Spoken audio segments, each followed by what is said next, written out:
Hello, everyone. Welcome to Harvey on the Road research panel, and we're going to go get started.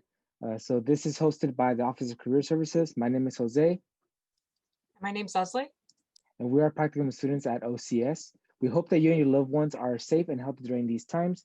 Today, we have two panelists, one representative from Bionaut Labs and one representative from Accenture Labs. So we'll start by having both of you introduce yourself by sharing your name, your gender pronouns, your what college you attended, and your current company and your current title.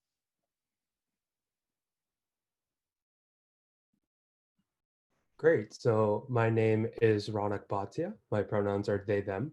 I'm actually a Harvey Mudd alumni from the class of 2019. I'm an engineering major, and currently I work for Accenture Labs. My current role is Technology Research and Development Senior Analyst. Hi, my name is Suehyun Cho. My pronouns are she and her. I am a graduate of University of Colorado Boulder, and currently I am a senior researcher at Bionaut Labs. Awesome, thank you. We're both excited to have you here to hear you talk about your experience in research and how these students could use their STEM skills to go ahead and get a career in research as well. So we're going to start off with the first question, and the first question is, what was your career path that led you to your current position? And we could start off with Suehyun. So my undergrad was I studied physics as an undergrad, and then I always wanted to be involved in research. So I went to grad school, and my doctorate is in nanophotonics, which is a study of how light interacts with very small amount of material, such as nanoparticles. Then I found a research position at Bionaut Labs, which is a startup based in Los Angeles. And so, yeah, that's how I ended up at Bionaut Labs. So in terms of my current position, I think I had a very strange process to get to where I'm at today, although admittedly I'm pretty early on in my career. I started Mudd thinking I would go into bioengineering with graduate school in mind. I spent my first summer doing bioengineering research with Professor Orwin. The next summer, I changed my mind, went a different route. I went into a chemical engineering internship at a company called California Medical Innovations. So I briefly did chemical R&D and quality control. Then I switched routes yet again my junior year because I was greatly inspired by a hackathon experience at Mount Sinai. And it was around this time I really started getting into human-centric design and enjoying the process of invention and rapid prototype ideation. And so because of this, I shifted more towards technology consulting and R&D because I like the flexibility in those roles. I applied for a consulting internship with Accenture, but I ended up in Accenture Labs based on my prior experience with hackathons, which ended up being really great for me. And I eventually ended up in a full-time role with Accenture Labs. Awesome. Thank you both for sharing your answer to that. So my next question is, what projects or tasks are performed in a typical week in your job?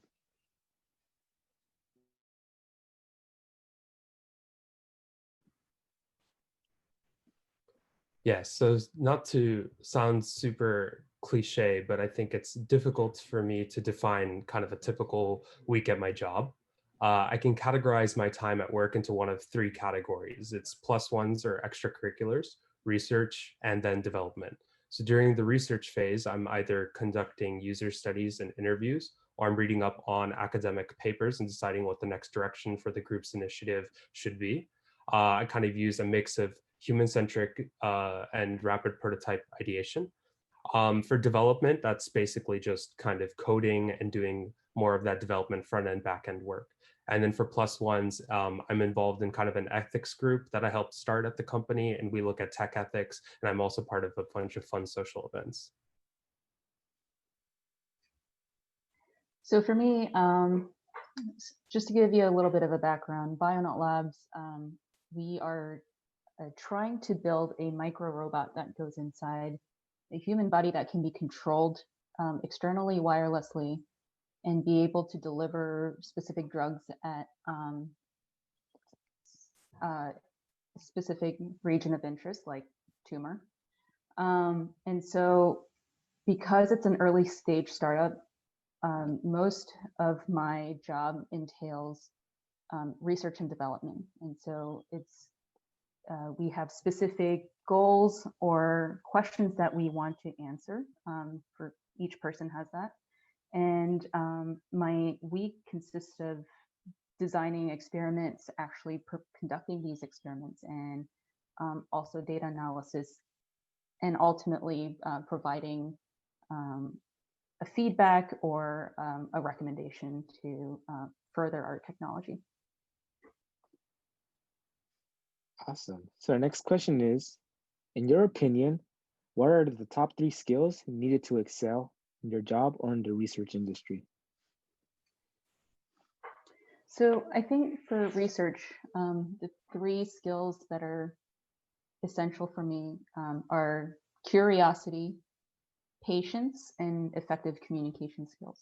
So I think at least a half of research is identifying and asking the right question. And so some of the most knowledgeable mentors that I've met are the people who are always curious about what's going on in the company and what other people are working on, how their work fits into that, and what kind of questions they have about like furthering their research.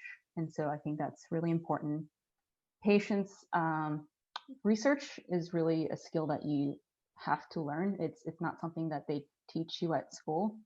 And a lot of it can be dull and repetitive, but it's through these dull and repetitive moments that you kind of, you mull through problems, and that's how you make advancements. And then effective communication skills, because ultimately you're doing research to either communicate your research to the rest of the world or other people in your company so that it has a concrete impact. So I think it's essential to have effective communication skills. And absolutely agree with those answers. For me personally, I think the top 3 skills will be adaptability, or the ability to kind of pick up skills quickly, because you're not obviously going to learn everything or apply everything you've learned in school at your work. I think the ability to define your own path without needing someone to guide you particularly, or rather the ability to ask for mentorship when you need it, I think that is a very important skill, and that's something I've had to learn, and that's helped me. And finally, the ability to put aside your own preconceptions of what a solution might look like and see kind of the broader picture is another really important tool. And I think a good researcher is someone who can kind of not drag their own preconceptions and is okay to take a step back and say, hey, even if I don't like maybe this way of thinking or solution, it might be the best for this problem. Awesome. So just to add on a little bit to the question, so now you talked about these skills. What experiences do you recommend mudders to get into in order to develop these skills and help them refine those skills so that when they go to job interviews, they could talk to the employers and let them know, hey, I have these skills and I would be a good fit for this position.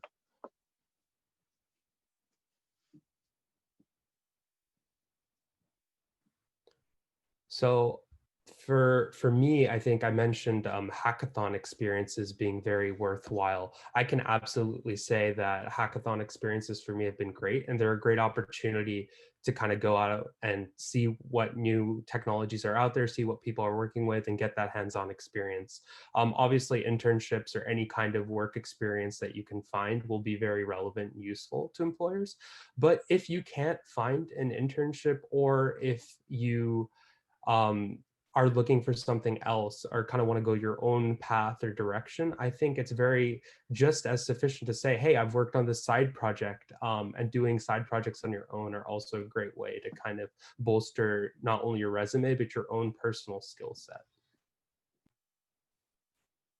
I would definitely agree with side projects. Some of the most interesting candidates we've seen during interview is people who said, hey, like it's COVID, I decided I want to see if I can make a mask. Or, some of the creative outside of the box thinking. So definitely foster your interest, not just in STEM, but everywhere else, and sort of be proactive in pursuing your interests. As for specifically STEM related stuff, I would recommend finding a mentor and just talk to someone who's involved in interesting research. People always love to talk about their research and see what that entails, because the idea and final outcome of the research is very different from what you will be performing day to day. And so sort of gaining that understanding is also, I think, important. And yeah, be curious, learn how to learn on your own. Yeah. Awesome. So now let's say I'm a senior and I don't have any experience in STEM. I'm graduating next semester. So how could I translate the skills I've learned in STEM to a research position? So when I talk to an employer, even though I may not have direct experience in research, how could I translate these skills and make them transferable?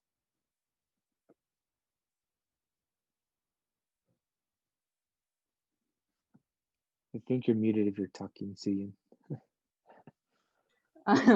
So I think what we look for in a candidate is really how they think. So make sure you communicate well on how you think. And if it's a research position, they may ask you a specific research or scientific problem during the interview process. And so even if you don't necessarily have the answer, just say you don't, know, but also say, this is how I would tackle a problem, and go into details of how you think, because it's the organization, the critical thinking, and asking the right question that ultimately sort of helps you learn how to be an effective researcher. I absolutely agree with that. And I think being a good researcher is not just something you walk into, it's something that's kind of acquired and learned over time. And I think obviously employers will understand that. And so to translate kind of your skills that you develop to research positions, I think for me, from my own educational experience, being able to connect multiple disciplines together to find solutions is very important. It's easier to think outside of the box when you aren't constrained actually to a specific area of research to study, and you can pull from other fields of knowledge. So I think that actually works as a plus in your favor if you're not, super constrained into something. Additionally, learning how to go from ideation to execution is invaluable. And I think there's something to look out for in those opportunities. And those are really what help you in your career. So being able to articulate that and being a good communicator, as well as explaining your problems, I think are the two key things. Awesome. Thank you for your insight on these questions. So my next question is, what time of the year does your employer or the research industry typically look for applicants?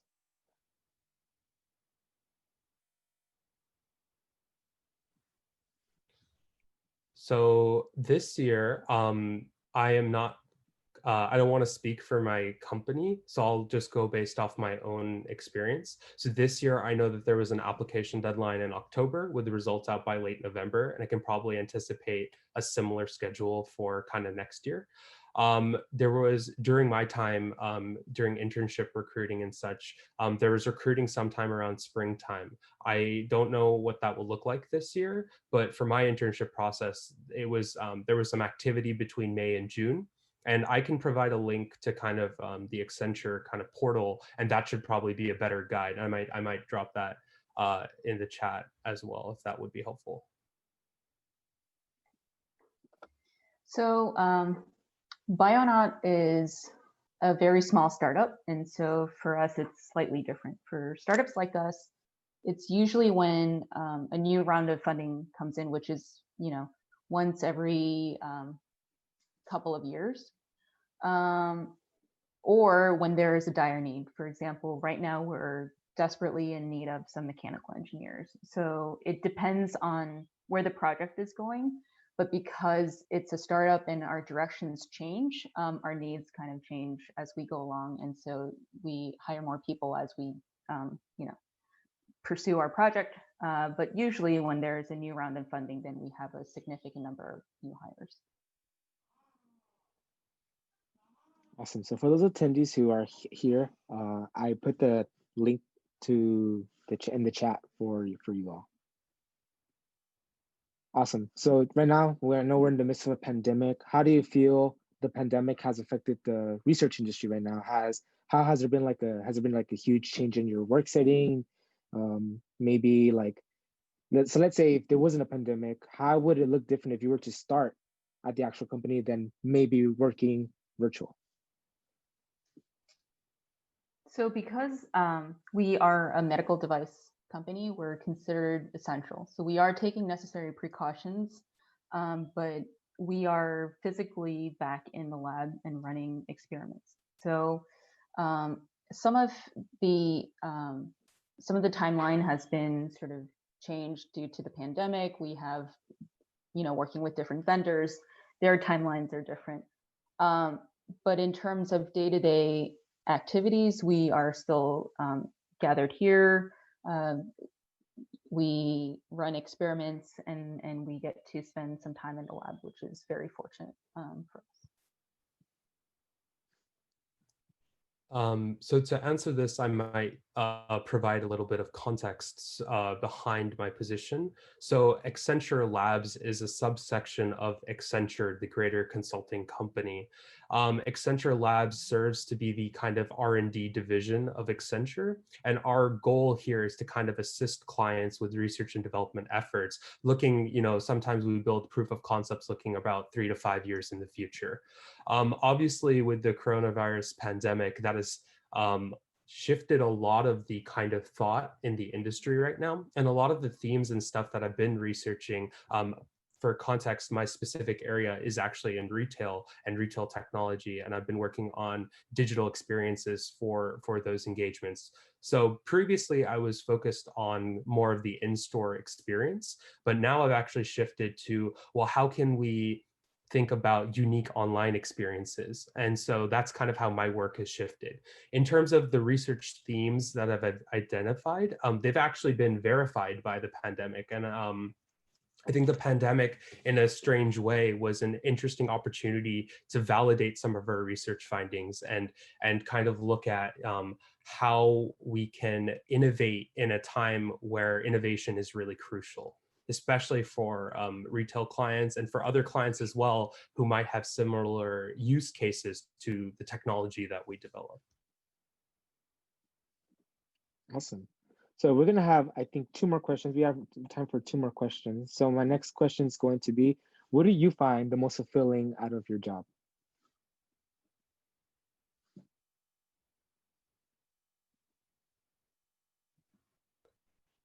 Sorry, I think I was muted. So most fulfilling for me in my job, I think, is the flexibility. So when I joined a research position, I wasn't sure what I was getting myself into or what that exactly meant until I actually started it. And I think for me, one of the best parts about my job, aside from the people, I love my coworkers very much. But I think the best part is being able to, unlike maybe a software development role or a normal kind of technology role, I have a say in defining the direction that our projects go. And I think that's invaluable. Being able to say, hey, I was able to take this idea I had one day, execute it, do research studies, get user interviews, and build a proof of concept, and then validate that not only with the studies done, but the research previously. I think that's powerful. And that shows that it's for me, it's better to say, hey, I've innovated based on all this work and past work than to say, hey, I made this thing, but I don't really have any backing, or someone else created the ideation. So for me, that's empowering, and I really enjoy that. For me, it's being able to work with people in so many different fields. So for our project, we need mechanical engineers, we need people in neurosurgery. There are just so many expertise that my coworkers have, and to be able to tap into that, to learn, and be able to create something that individually, like like I wouldn't have been able to create it, but my research input feeds off of other people, feeds other people, and vice versa. And to be able to brainstorm and come up with something completely new, to me, is very fulfilling. Awesome. I'm glad to hear that you do find this job fulfilling and glad to hear your experiences. So the last question is going to be, what advice do you have for students who are looking for jobs or internships in research during a pandemic? So I'll speak a little bit about like lab research pertaining to lab research, because that's what I'm most familiar with. I would say first, explore what your options are. Take interest in what's going on generally in the field of science, and read as much as you can. There are great news sites like Science Daily. There are lots of open source journals. And once you sort of understand the landscape of research, and you find a specific group or a company that is doing really interesting research, reach out to them. Don't be shy, reach out to them.